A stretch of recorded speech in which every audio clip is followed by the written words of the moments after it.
राज्यातील 29 महानगरपालिकांसाठी उद्या मतदान. 15,000हून अधिक उमेदवार रिंगणार. मतदानासाठी साहित्य घेऊन जाण्यासाठी कर्मचारी साहित्य केंद्रांवर 16 जानेवारीला निकाल लागणार. राज्यात भाजपची तर मुंबईमध्ये ठाकरे बंधूंची प्रतिष्ठा पणाला. 227 प्रभागांमधून सर्वाधिक 1700 उमेदवार रिंगणार. इचलकरंजी आणि जालन्यामध्ये पहिल्यांदाच लोकशाहीचा उत्सव. 65 जागांसाठी मतदान होणार.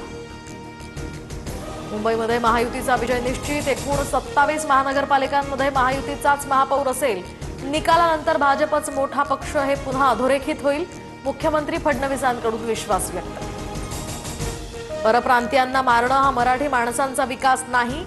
मराठीच काय, अमराठी माणूसही ठाकरेंसोबत नाही. फडणवीसांची राज ठाकरेंसह उद्धव ठाकरेंवर टीका.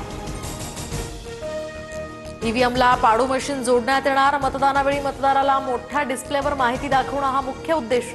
मात्र पाडू मशीन मुंबईमध्ये कुठेही सरसकट वापरलं जाणार नाही. निवडणूक आयोगाकडून स्पष्ट.